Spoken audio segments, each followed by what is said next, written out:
ಜಮೀನು ನಮ್ಮದು ಸರ್. ನಾನು ಕಷ್ಟಪಟ್ಟು ತೊಗೊಂಡಿದ್ದೀನಿ. ನಾನು ಬಂಡವಾಳ ತೊಗೊಂಡು ನಾನೇ ಜಮೀನು ಮಾಡಬೇಕು ಅಂತ ಬಂದಿರೋದು. ಈಗ ಅವ್ರು ಬಂದು ನಾವು 2029 ಲೀಸ್ ಕೇಳಿದ್ರು. ಆಮೇಲೆ ನಾವು ಕೊಡೋದಿಲ್ಲ ಅದಕ್ಕೆ ಈಗ ಬಂದು ರಾತ್ರಿ ಎಲ್ಲ ಕಿತ್ತಾಕ್ಬಿಟ್ಟು ಗಲಾಟೆ ಮಾಡಿ.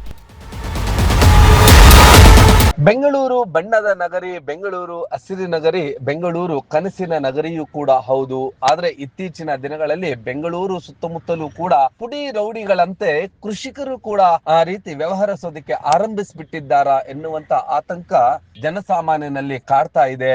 ಗ್ರೀನ್ ಹೌಸ್ ಒಂದನ್ನ ತನಗೆ ಲೀಸ್ ಕೊಡುವಂತೆ ಒತ್ತಾಯ ಮಾಡ್ದ ಆತನೇ ನಾನೇ ಗ್ರೀನ್ ಹೌಸ್ ಮಾಡ್ತೇನೆ, ನಾನೇ ಬೆಳೆ ಬೆಳಿತೇನೆ ಅಂತ ಹೇಳಿದ್ದಕ್ಕೆ ಅಕ್ಷರಶಃ ಗೂಂಡಾಗಳಂತೆ ಗೂಂಡಾಗಿರಿ ಮಾಡಿದ್ದಲ್ಲದೆ ಆ ಗ್ರೀನ್ ಹೌಸ್ಗೆ ಅಳವಡಿಸಲಾಗಿದ್ದಂತಹ ಎಲ್ಲ ರೀತಿಯಾದಂತಹ ಕಬ್ಬಿಣದ ರಾಡ್ಗಳನ್ನ ಮತ್ತು ಗ್ರೀನ್ ಹೌಸ್ಗೆ ಬಳಸಲ್ಪಟ್ಟಂತ ಆ ಸ್ಟ್ರೆಸ್ ಗಳನ್ನ ಎಲ್ಲವನ್ನು ಕೂಡ ರಾತ್ರೋರಾತ್ರಿ ಸುಮಾರು 30 ಲಕ್ಷ ರು ಬೆಲೆ ಬಾಳುವಂತಹ ವಸ್ತುಗಳನ್ನ ಕದ್ದೊಯ್ದಿರುವಂತಹ ಪ್ರಕರಣ ಬೆಂಗಳೂರು ಹೊರವಲಯದ ಆನೇಕಲ್ ತಾಲೂಕಿನ ಆನೇಕಲ್ ಪಟ್ಟಣಕ್ಕೆ ಸಮೀಪವಿರುವಂತಹ ಸಿಂಗಸಂದ್ರದಲ್ಲಿ ನಡೆದಿದೆ. ಗೂಂಡಾಗಿರಿ ಮೆರೆದಂತಹವರು ಇಲ್ಲಿ ಲೀಸ್ಗೆ ಜಮೀನನ್ನ ನೀಡಲಿಲ್ಲ ಅಂತೇಳಿ ಆರಗದ್ದೆಯ ಮುರಳೇಶ್ ಶ್ರೀಧರ್ ಮತ್ತು ಅಣ್ಣಯ್ಯಪ್ಪ ಇಲ್ಲಿ ಈ ಒಂದು ಜಮೀನನ್ನ 2 ವರ್ಷಗಳ ಹಿಂದೆ ಕಾರ್ತಿಕ್ ರೆಡ್ಡಿ ಎಂಬುವಂತವರು ಖರೀದಿಸಿದ್ರು. ಆತನೇ ನಾನೇ ಇಲ್ಲಿ ಗ್ರೀನ್ ಹೌಸ್ ಅನ್ನ ಮಾಡಬೇಕು ಎನ್ನುವಂತ ಮಾತನ್ನ ಹೇಳಿದ್ದಕ್ಕೆ ಕೆರಳಿ ಈ ರೀತಿಯಾದಂತ ಅಕ್ಷರಶಃ ಗೂಂಡಾಗಳಂತೆ ಗೂಂಡಾಗಿರಿಯನ್ನ ಮೆರೆದಿದ್ದಾರೆ. ಈಗ FIR ಆದ್ರೂ ಕೂಡ ಬಂಧಿಸಲಿಲ್ಲ ಎನ್ನುವಂಥದ್ದು ಇಲ್ಲಿ ಗಮನಿಸಬೇಕಾದಂತ ಅಂಶ ಆಗಿದೆ. ಎಲ್ಲಿ ಆ ಗೂಂಡಾಗಿರಿ, ಎಲ್ಲಿ ಆ ಗ್ರೀನ್ ಹೌಸ್ ಅಂತೀರಾ, ಅದೆಲ್ಲವನ್ನು ಕೂಡ ದೃಶ್ಯಗಳಲ್ಲಿ ನೋಡೋಣ ಬನ್ನಿ.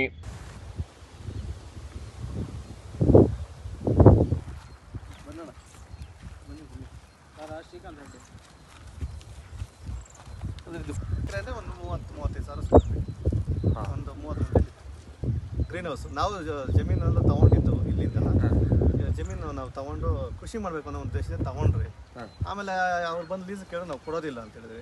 ಅದಾದ್ಮೇಲೆ ಈ ತರ ಎಲ್ಲ ದೌರ್ಜನ್ಯಗಳು ಮಾಡಿ ಅವರು ಆರ್ಗತೆಯಿಂದ ಬಂದಿರೋ ಅವರು ಅಣ್ಣಯ್ಯಪ್ಪ ಮತ್ತೆ ಶ್ರೀಧರು ಮುಡ್ಲಿ ಅಂತ ಅವ್ರಿಗೆ ಸಂಬಂಧ ಇಲ್ಲ ಜಮೀನಿಗೆ. ಮೆಟೀರಿಯಲ್ ಎಲ್ಲ ಅವರೇ ತಗೊಂಡೋಗಿ ಎಲ್ಲ ಕಳ್ತನ ಮಾಡ್ಕೊಂಡು ಹೋಗ್ಬಿಟ್ಟಿದ್ದಾರೆ. ಹಾಕಿರ್ತಾರೆ ಬೇರೆಯವ್ರು ಬಂದು ಬೇರೆ ನಮ್ಮ ಜಮೀನು ಬೇರೆಯವ್ರು ಆಗ್ತಾರೆ ಆಗ್ತಾಗುತ್ತೆ. ಅದಕ್ಕೆ ಏನಾದ್ರು ಡಾಕ್ಯುಮೆಂಟ್ ಇರಬೇಕಲ್ಲ ಸರ್. ನನಗೆ ಸರ್ ನನಗೆ ಮಾರಿರೋದು ಏನಂತ ಜಮೀನು ಪ್ಲಸ್ ಶೆಡ್ ಸೇರಿ. ಅದು ಹಿಂದೆ ಏನಾಗಿದೆ ನನಗೆ ಗೊತ್ತಿಲ್ಲ. ಈಗ ನಾನು ತಗೊಂಡು 1 ವರ್ಷ ಆಗಿದೆ. ಈಗ ಏಕಾಏಕಿ ಬಂದು ಎಲ್ಲ ದಾಂಧಲೆ ಮಾಡಿ ನಾವು ರೋಡಿ ಶೀಟ್ಗಳು, ನಾವು ರೋಡಿಗಳು ಬಿಟ್ಟು ಹೊಡಿಸ್ತೀವಿ. ಫ್ಯಾಮಿಲಿ ಮೇಲೆಲ್ಲ ಬೆದರಿಕೆಗಳಾಗ್ತದೆ. ಆರ್ಗದೇವರು, ಆಮೇಲೆ ಅಣ್ಣಯ್ಯಪ್ಪ ಮಗ ಶ್ರೀಧರು ಮುರಳಿ. ಹೌದು, ಬೆಂಗಳೂರು ಹೊರವಲಯದ ಆನೇಕಲ್ ತಾಲೂಕಿನಲ್ಲಿ ಈಗ 5ಕ್ಕೂ ಹೆಚ್ಚು ಕೈಗಾರಿಕಾ ಪ್ರದೇಶಗಳು ಬಂದ್ಬಿಟ್ಟಿದೆ. ಇದರ ನಡುವೆ KHB ಹಾಗೆಯೇ ಅಪಾರ್ಟ್ಮೆಂಟ್ಗಳು, ಲೇಔಟ್ಗಳು ಆಗೋಗ್ತಾ ಇರೋದ್ರಿಂದ ಅಳಿದುಳಿದಂತಹ ಕೃಷಿ ಭೂಮಿಯಲ್ಲಿ ಕೃಷಿಯನ್ನ ಬೆಳೆಯೋದಕ್ಕಂತಲೇನೆ 2 ವರ್ಷಗಳ ಹಿಂದೆ ಕಾರ್ತಿಕ್ ರೆಡ್ಡಿ ಎಂಬುವಂತಹವರು ಪ್ರಭಾವತಿ ಎಂಬುವರ ಬಳಿ 1 ಎಕರೆ ಜಮೀನನ್ನ ಖರೀದಿಸಿದ್ರು. ಅಲ್ಲಿ ಕೃಷಿ ಮಾಡಬೇಕು ಎನ್ನುವಂತಹ ಆಸೆ ನೀಡಿಸಿಕೊಂಡಿದ್ರು ಮತ್ತು ಆಗಾಗಲೇ ಅಲ್ಲಿ ಗ್ರೀನ್ ಹೌಸ್ ಇತ್ತು. ಗ್ರೀನ್ ಹೌಸ್ ಅನ್ನು ಸೇರಿದಂತ ಪ್ರಭಾವತಿ ಅವರ ಬಳಿ ಈ ಒಂದು ಜಮೀನನ್ನ ಕಾರ್ತಿಕ್ ರೆಡ್ಡಿ ಖರೀದಿಸಿದ್ರು. ಆದ್ರೆ ಆರಗದ್ದೆಯ ಮುರಳಿ ಶ್ರೀಧರ್ ಮತ್ತು ಅಣ್ಣಯ್ಯಪ್ಪ ಇವರುಗಳು ಅಲ್ಲಿ ಈ ಹಿಂದೆ ಲೀಸ್ಗೆ ಪಡ್ಕೊಂಡು ಗ್ರೀನ್ ಹೌಸ್ ಅನ್ನ ನಡೆಸ್ತಿದ್ರಂತೆ. ಈಗ ಮತ್ತೆ ನಮಗೆ ಕೊಡಬೇಕು ಅಂತ ಹೇಳಿ ಇವರು ಜಮೀನನ್ನ ಖರೀದಿಸಿದ 1 ವರ್ಷದ ನಂತರ ಬಂದು ಕೇಳಿದ್ದಾರೆ. ಇವರು ಇಲ್ಲ ನಾನೇ ಮಾಡ್ತೀನಿ ಅಂದಿದ್ದಕ್ಕೆ ಕೆರಳಿ ಈ ರೀತಿ ಗೂಂಡಾಗಿರಿಯನ್ನ ಮೆರೆದಿರ್ತಕ್ಕಂಥದ್ದು ಮೊಬೈಲ್ ದೃಶ್ಯಗಳಲ್ಲಿ ನೋಡೋಣ ಬನ್ನಿ.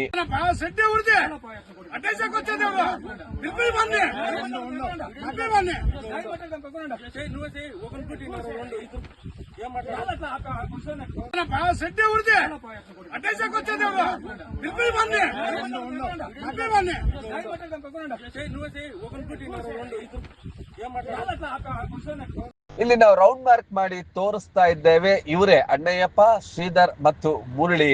ಇವರು ಆರ್ಗದ್ದೆಯವರಂತೆ ಇಲ್ಲಿ ಕೃಷಿ ಮಾಡಂತ ರೈತರನ್ನ ಸಹಜವಾಗಿ ಜನಸಾಮಾನ್ಯರು ಮತ್ತು ಸೌಮ್ಯ ಸ್ವಭಾವಿಗಳು ಅಂದ್ಕೊಳ್ತೇವೆ. ಆದ್ರೆ ಇವ್ರ್ಯಾರೋ ನೋಡಿದ್ರೆ ಅಕ್ಷರಶಃ ಗೂಂಡಾಗಳಂತೆ ಒಂದಷ್ಟು ಜನರನ್ನ ಕರ್ಕೊಂಡು ಬಂದು ಈ ಕಾರ್ತಿಕ್ ರೆಡ್ಡಿ ಮತ್ತು ಆತನ ಸ್ನೇಹಿತರ ಮೇಲೂ ಕೂಡ ಹಲ್ಲೆ ನಡೆಸಿದ್ದಾರಂತೆ. ಇನ್ನು ಘಟನೆಯ ಸಂಬಂಧ ಈ ಒಂದು ವಿಷಯಕ್ಕೆ ಕಾರ್ತಿಕ್ ರೆಡ್ಡಿ ರವರು ಈ ಒಂದು ಗಲಾಟೆ ಹೇಗೆ ನಡೀತಿ ಅನ್ನೋದನ್ನ ವಿವರಿಸಿದ್ದು ಹೀಗೆ. ನನ್ನ ಹೆಸರು ಕಾರ್ತಿಕ್ ರೆಡ್ಡಿ ಅಂತ ಸರ್. ಹೊನ್ನಳ್ಳಿ ಗ್ರಾಮ ಪಂಚಾಯತಿ ಸದಸ್ಯರು ಸರ್ ನಾವು. ನಾವು 1 ವರ್ಷದಿಂದ ಲಾಸ್ಟ್ ಸೆಪ್ಟೆಂಬರಲ್ಲಿ 2024 ಸೆಪ್ಟೆಂಬರಲ್ಲಿ 1 ಎಕರೆ ಜಮೀನನ್ನ ನಾನು ಪ್ರಭಾವತಿ ಮತ್ತು ಅವ್ರ ಕುಟುಂಬದವ್ರ ಕಡೆಯಿಂದ, ಪ್ರಭಾವತಿ, ಶಿವು ಮತ್ತು ಶ್ವೇತಾ ಅನ್ನೋರ ಕಡೆಯಿಂದ ನಾನು ಪರ್ಚೇಸ್ ಮಾಡಿರೋ ಲ್ಯಾಂಡು. ಅಲ್ಲಿ ನಾನು ಪರ್ಚೇಸ್ ಮಾಡಬೇಕಾದ್ರೆ ಗ್ರೀನ್ ಹೌಸ್ ರೆಡಿಯಾಗಿತ್ತು. ನಾನು ಕೃಷಿ ಮಾಡೋ ಒಂದು ಕಾನ್ಸೆಪ್ಟ್ ಇಟ್ಕೊಂಡು ನಾವು ಜಮೀನು ತೊಗೊಬೇಕು ಅಂದ್ಬಿಟ್ಟು ನಾವೇ ಕೃಷಿ ಮಾಡೋ ಒಂದು ಹಂಬಲದಿಂದ ನಾವು ರೈತರ ಕುಟುಂಬದಿಂದ ಬಂದವರು ಸರ್, ಬಡ ಕುಟುಂಬದಿಂದ ಬಂದಿರೋನು ನಾನು. ಅದರಿಂದ ನಾನು ಏನು ಮಾಡಿದೆ ಅಂದರೆ ಕೃಷಿ ಮಾಡಲೇಬೇಕು ಅಂದ್ಬಿಟ್ಟು ಅವ್ರ ಕಡೆಯಿಂದ ಪರ್ಚೇಸ್ ಮಾಡಿದ್ರಿ. ಗ್ರೀನ್ ಹೌಸ್ ಇದೆ ಅಂತ ಒಂದೇ ಕಾರಣಕ್ಕೆ.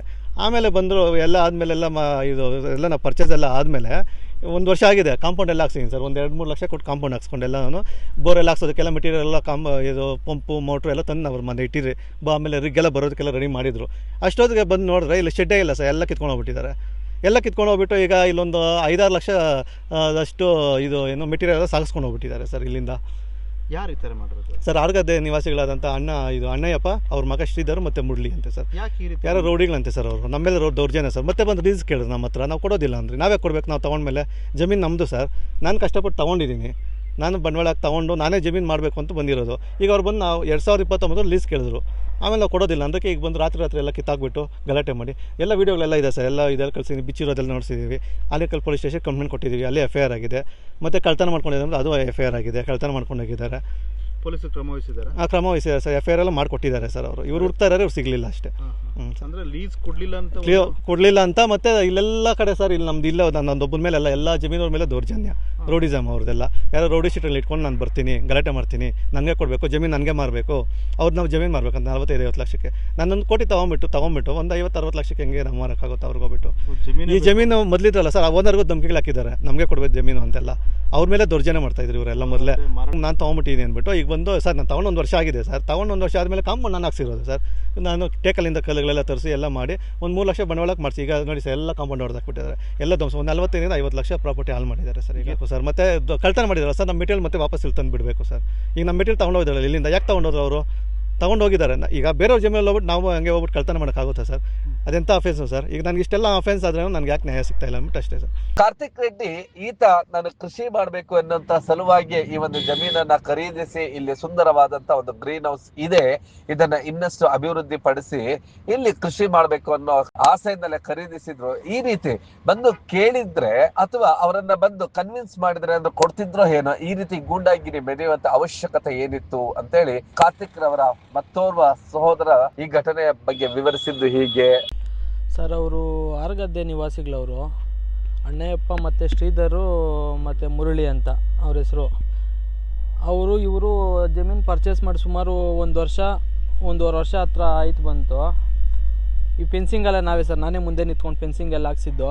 ಆವತ್ತಿಂದ ಏನೂ ತೊಂದರೆ ಕೊಟ್ಟಿಲ್ಲ. ಇವ್ರನ್ನ ಬಂದು ಕೇಳಿದ್ರು, ಲೀಸ್ ಕೊಡಿ, ನಾವೇ ಇನ್ನೊಂದು 5 ವರ್ಷ ಮಾಡ್ಕೊತೀವಿ, ಆಮೇಲೆ ನೀವು ಬಿಟ್ಕೊಡ್ತೀವಿ ಅಂತ. ನಾವು ಬಂಡವಾಳ ಹಾಕಿ ಬೇರೆಯವ್ರಿಗೆ ಏನಕ್ಕೆ ಬಿಟ್ಕೊಡ್ಬೇಕು, ನಾವೇ ಫಾರ್ಮ್ ಹೌಸ್ ಮಾಡ್ಕೊಳ್ಳೋಣ ಅಂತ ನಾವು ಇದನ್ನೆಲ್ಲ ನೀಟ್ ಮಾಡೋಣ ಅಂತ ಅವ್ರ ಮನೆ ಬೇರೆ ಕಟ್ಸ್ತಾಯಿದ್ರು. ಆ ಬ್ಯುಸಿಲಿದ್ದರು. ಈ ಕಡೆ ನೋಡ್ಕೊಂಡಿಲ್ಲ ನಾವು. ಯಾರೋ 3ನೇ ವ್ಯಕ್ತಿ ಬಂದು ಹೇಳಿದ್ರು, ಈ ಥರ ಶೆಡ್ಡೆಲ್ಲ ಬಿಸ್ತಾವ್ರೆ, ಏನು ಮಾರ್ಬಿಟ್ಟಿದ್ದೀರಾ ಅಂತ. ನಾವು ನೋಡೋಣ ತಡೆಯಪ್ಪ ಅಂತ ಬಂದರೆ ಹೇಗೆ ಎಲ್ಲ ಒಂದು 10-15 ಜನ ಲೇಬರ್ನ ಇಡ್ಸ್ಕೊಂಡು ಬಿಸ್ತಾಯಿದ್ರು. ಕೇಳೋದಕ್ಕೆ ಹೋಗಿದ್ದಕ್ಕೆ ಏಕಾಏಕಿ ಬಂದು ಅಲ್ಲೇ ಮಾಡಿದ್ರು.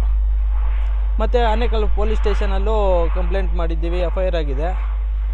ಈ ಥರ ತೊಂದರೆ ಕೊಡ್ತಾವ್ರೆ. ಅವ್ರಿಗೆ ಜಮೀನು ಲೀಸ್ ಕೊಟ್ಟಿಲ್ಲ ಒಂದೇ ಕಾರಣಕ್ಕಾಗಿ ನಮ್ಮ ಮೇಲೆ ಬಂದು ನಮ್ಮ ಮೆಂಬರು ಒಣಕನಹಳ್ಳಿ ಗ್ರಾಮ ಪಂಚಾಯತ್ ಮೆಂಬರ್ ಮೇಲೆ ಹಲ್ಲೆ ಮಾಡಿದ್ದಾರೆ. ಅವ್ರ ತಂದೆ ಮೇಲೂ ಹಲ್ಲೆ ಮಾಡಿದ್ದಾರೆ. ನಾವೆಲ್ಲ ಬರೋಷ್ಟೊತ್ತಿಗೆಲ್ಲ ಗ್ರಾಮಸ್ಥರೆಲ್ಲ ಬಂದು ತಡೆದಿದ್ದಾರೆ ಸರ್. ಸರ್, ಅವರೇನು ಪೊಲೀಸವರು ಎಲ್ಲ ಅವ್ರ ಕರ್ತವ್ಯ ಅವ್ರು ಮಾಡಿದ್ದಾರೆ ಸರ್. ಅವರೇನು ಸಿಗ್ತಾ ಇಲ್ಲ ಅಂತೆ, ಎಲ್ಲೋ ಅಬ್ಸೆಂಟ್ ಆಗಿದ್ದಾರೆ ಅಂತ ಮಾಹಿತಿ ಬಂತು. ಅವ್ರು ಸಿಗ್ತಾ ಇಲ್ಲ, ಅದೇ ಕಾರಣಕ್ಕಾಗಿ FIR ಮಾಡಿದ್ದಾರೆ. ಇವತ್ತು ಏನೋ ಕಳ್ತನ ಇದ್ರ ಮೇಲೆ FIR ಮಾಡಿಸಿದಾರಂತೆ ಸರ್. ಒಟ್ಟಿನಲ್ಲಿ ಕೃಷಿಯ ಹೆಸರಿನಲ್ಲೇ ಈ ರೀತಿಯಾದಂತಹ ಗೂಂಡಾಗಿರಿ ಮೆರೆಯುವಂತದ್ದು ಎಷ್ಟರ ಮಟ್ಟಿಗೆ ಸರಿ? ಈಗಾಗಲೇ ಆನೇಕಲ್ ತಾಲೂಕು ಕಾಂಕ್ರೀಟ್ ಕಾಡಾಗ್ತಾ ಇದೆ. ಇನ್ನು ಅಳಿದುಳಿದಂತಹ ಭೂಮಿಗಳಲ್ಲಿ ಕೃಷಿಯನ್ನ ನೆಚ್ಚಿಕೊಂಡು ಅಥವಾ ಕೃಷಿ ಮಾಡಬೇಕು ಎನ್ನುವಂತ ಆಸೆಯಿಂದ ಈ ರೀತಿ ಯುವಕರು ಮುಂದೆ ಬಂದಾಗ ಈ ರೀತಿ ಗೂಂಡಾಗಿರಿಯನ್ನ ತೋರಿಸಿದ್ರೆ ಯಾರ್ತಾರೆ ಮುಂದೆ ಬರ್ತಾರೆ? ಈಗ ಈ ಮೂವರನ್ನ ಬಂಧಿಸಬೇಕಿದೆ ಮತ್ತು ಇವರ ವಿರುದ್ಧ ಕಾನೂನು ಕ್ರಮವನ್ನ ತೆಗೆದುಕೊಳ್ಬೇಕು ಅಂತೇಳಿ ಜನ ಆಗ್ರಹಿಸಿದ್ದಾರೆ.